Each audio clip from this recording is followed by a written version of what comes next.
Let's read.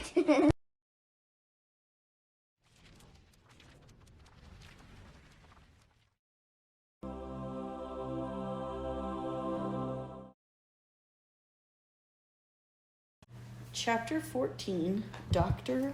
Dorian. The next day was Saturday. Fern stood at the kitchen sink drying the breakfast dishes as her mother washed them. Mrs. Arable worked silently. She hoped Fern would go out and play with the other children instead of heading for the Zuckerman's barn to sit and watch animals. "Charlotte is the best storyteller I ever heard," said Fern, poking her dish towel into the cereal bowl. "Fern," said her mother sternly, "you must not invent things. You know spiders don't tell stories. Spiders can't talk." "Charlotte can," replied Fern. "She doesn't talk very loud, but she talks." "What kind of story did she tell?" asked Mrs. Arable. "Well," began Fern, "she told us about a cousin of hers who caught a fish in her web. Don't you think that's fascinating?" "Fern, dear, how would a fish get in a spider's web?" said Mrs. Arable. "You know it couldn't happen. You're making this up."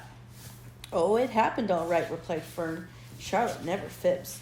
This cousin of hers built a web across a stream. One day she was hanging around on the web, and a tiny fish leaped into the air and got tangled in the web. The fish was caught by one fin, Mother. Its tail was wildly thrashing and shining in the sun. Can't you just see the web sagging dangerously under the weight of the fish?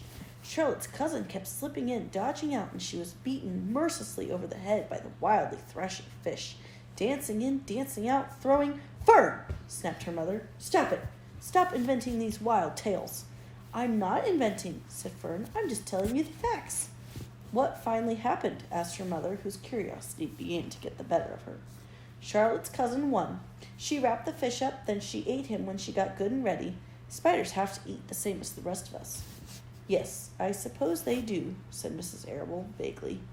"Charlotte has another cousin who is a balloonist. She stands on her head, lets out a lot of line, and is carried aloft on the wind. Mother, wouldn't you simply love to do that?" "Yes, I would, come to think of it," replied Mrs. Arable. "But Fern, darling, I wish you would play outside today instead of going to Uncle Homer's barn. Find some of your playmates and do something nice outdoors. You're spending too much time in that barn. It isn't good for you to be alone so much." "Alone?" said Fern. "Alone? My best friends are in the barn cellar. It's a very sociable place. Not at all lonely." Fern disappeared after a while, walking down the road towards Zuckerman's. Her mother dusted the sitting room. As she worked, she kept thinking about Fern. It didn't seem natural for a little girl to be so interested in animals. Finally, Mrs. Arable made up her mind. She would pay a call on old Dr. Dorian and ask his advice. She got in the car and drove to his office in the village. Dr. Dorian had a thick beard. He was glad to see Mrs. Arable and gave her a comfortable chair. "It's about Fern," she explained. "Fern spends entirely too much time in the Zuckerman's barn. It doesn't seem normal. She sits on a milk stool in a corner of the barn cellar near the pig pen and watches animals hour after hour. She just sits and listens." Dr. Dorian leaned back and closed his eyes. "How enchanting," he said. "It must be real nice and quiet down there. Homer has some sheep, hasn't he?" "Yes," said Mrs. Arable, "but it all started with that pig we let Fern raise on a bottle. She calls him Wilbur. Homer bought the pig, and ever since it left our place, Fern has been going to her uncle's to be near it." "I've been hearing things about that pig," said Dr. Dorian, opening his eyes. "They say he's quite a pig." "Have you heard about the words that appear in the spider's web?" asked Mrs. Arable nervously. "Yes," replied the doctor. "Well, do you understand it?" asked Mrs. Arable. "Understand what?" "Do you understand how there could be any writing in a spider's web?" "Oh, no," said Dr. Dorian. "I don't understand it. But for that matter, I don't understand how a spider learned to spin a web in the first place. When the words appeared, everyone said they were a miracle, but nobody pointed out that the web itself is a miracle." "What's miraculous about a spider's web?" said Mrs. Arable. "I don't see why you say a web is a miracle. It's just a web." "Have you ever tried to spin one?" asked Dr. Dorian. Mrs. Arable shifted uneasily in her chair. "No," she replied, "but I can crochet a doily, and I can knit a sock." "Sure," said the doctor, "but somebody taught you, didn't they?" "My mother taught me." "Well, who taught a spider? A young spider knows how to spin a web without any instructions from anybody. Don't you regard that as a miracle?" "I suppose so," said Mrs. Arable. "I never looked at it that way before. Still, I don't understand how those words got into the web. I don't understand it, and I don't like what I can't understand." "None of us do," said Dr. Dorian, sighing.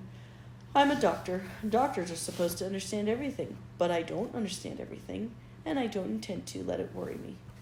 Mrs. Arable fidgeted. Fern says the animals talk to each other. Dr. Dorian, do you believe animals talk? I have never heard one say anything, he replied, but that proves nothing. It is quite possible that an animal has spoken civilly to me and that I didn't catch the remark because I wasn't paying any attention. Children pay better attention than grown-ups. If Fern says that the animals in Zuckerman's barn talk, I'm quite ready to believe her. Perhaps if people talked less, animals would talk more. People are incessant talkers. I can give you my word on that. Well, I feel better about Fern, said Mrs. Arable.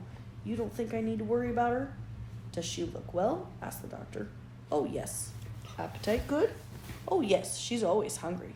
Sleep well at night? Oh, yes. Then don't worry, said the doctor. Do you think she'll ever start thinking about something besides pigs and sheep and geese and spiders? How old is Fern? She's 8. Well, said Dr. Dorian, I think she will always love animals, but I doubt that she spends her entire life in Homer Zuckerman's barn cellar. How about boys? Does she know any boys? She knows Henry Fuzzy, said Mrs. Arable brightly. Dr. Dorian closed his eyes again and went into deep thought. Henry Fuzzy, he mumbled. Remarkable. Well, I don't think you have anything to worry about. Let Fern associate with her friends in the barn if she wants to. I would say offhand that spiders and pigs were fully as interesting as Henry Fuzzy. Yet I predict that the day will come when even Henry will drop some chance remark that catches Fern's attention. It's amazing how children change from year to year. How's Avery? He asked, opening his eyes wide. Oh, Avery, chuckled Mrs. Arable. Avery is always fine. Of course, he gets into poison ivy and gets stung by wasps and bees and brings frogs and snakes in home and breaks everything he lays his hands on. He's fine. Good, said the doctor. Mrs. Arable said goodbye and thanked Dr. Dorian very much for his advice. She felt greatly relieved.